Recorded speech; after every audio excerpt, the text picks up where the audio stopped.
বন্ধুরা দেখতে পাচ্ছেন আমরা এই নদীর মধ্যে নৌকার মধ্যে ইফতার করতেছি সব বন্ধুরা মিলে। এটা হচ্ছে লোকেশন পাটেশ্বরী ব্রিজের নিচে। আলহামদুলিল্লাহ ভালোই লাগতেছে সবাইকে একসাথে দেখে।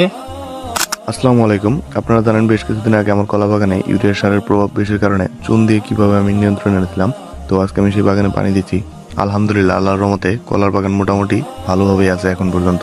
আরেকটা কথা, আমি কিন্তু বাগানে পানি দিচ্ছি চুন দেওয়ার 7 দিন পরে। সাথে সাথে যদি পানি দিতাম তাহলে হচ্ছে চুনের সাথে বিক্রিয়া করতো এবং চুন ভালোভাবে কাজ করতে পারতো না ইউরিয়ার সাথে বিক্রিয়া করে, যার কারণে ইউরিয়ার প্রভাবটা কাটতো না।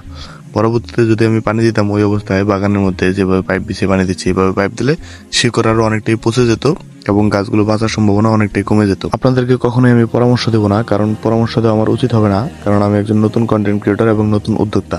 তো আমার কাজ করার ক্ষেত্রে বিভিন্ন কাজে আমি বিভিন্ন ভুল করে ফেলি।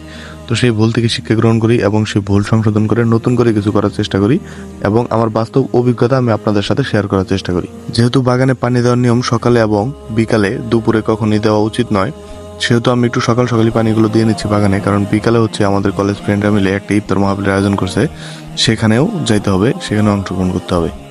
দ্যাটস ওয়াই আর কি একটু তাড়াতাড়ি কাজগুলো শেষ করে নিতেছি। আমার খুব কাছের এবং ভালোবাসার মানুষদের জন্য আমার একটা বার্তা অথবা মেসেজ আছে, যেটা আমি আপনাদের সাথে শেয়ার করতে চাই।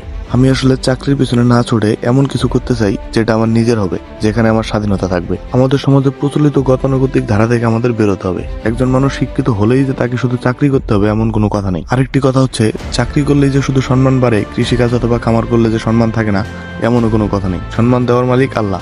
যেখানে আপনাকে সম্মান দিবে সেখানে এমনিতেই দিবে, সেটা আপনি যাই করেন না কেন। যারা আমাকে এবং আমার ভবিষ্যৎ নিয়ে খুব চিন্তিত, তারা নিশ্চয়ই আমার খুব আপনজন এবং খুব কাছের জন। তো তারা তো নিশ্চয়ই এটা চাইবেন না আমি সারা জীবন এমন কোনো কাজ করি যেটা আমি কখনোই পছন্দ করি না, তাই না? তো যাই হোক, স্ক্রিনে যে ভাইটিকে দেখতেছেন তিনি বিভিন্ন কাজে আমার অনেক সহযোগিতা করেন, বিশেষ করে কলার বাগানের পরিচর্যা এবং কলার বাগানে পানি দেওয়ার ক্ষেত্রে। যেহেতু তার বাড়ির সামনেই আমার বাগানটা, সেক্ষেত্রে অনেক প্রচুর হেল্প করেন। তো এতক্ষণ আমি যে কথাগুলো বলতেছিলাম, যাকে অথবা যাদের উদ্দেশ্যে বলতেছিলাম, তারা হয়তো অনেকে বুঝে গেছেন যে আমি কাকে এবং কাদেরকে মেন করতেছি।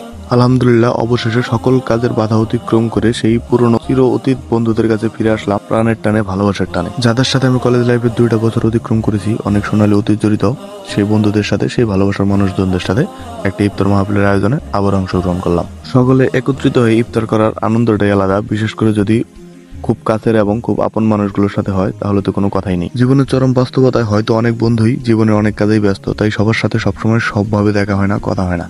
কিন্তু নির্দিষ্ট একটি দিনে 1 ঘন্টার জন্য সবাইকে একসাথে পাওয়া আমাদের কাছে সৌভাগ্যের একটি ব্যাপার। যাই হোক, ইফতার মাহফিলের আয়োজনটা অনেক সুন্দর হয়েছে।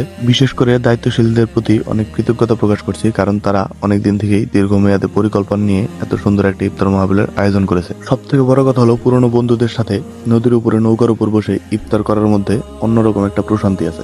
এখানে যেমন প্রাকৃতিক একটা আলাদা ভাইব আসে, সেরকম আসে সকলের মনের কথাগুলো জানার এবং বোঝার সুযোগ। আমাদের মধ্যে হয়তো অনেক ফ্রেন্ডই আজকে আমাদের মাঝে নেই, আগামী 1 বছর পরে অথবা 2 বছর পরে আমরা যারা এই জায়গায় উপস্থিত আছি তাদের মধ্যেও হয়তো অনেকে থাকবেন না, বিভিন্ন কর্মব্যস্ততায় বিভিন্ন জায়গায় চলে যাবেন।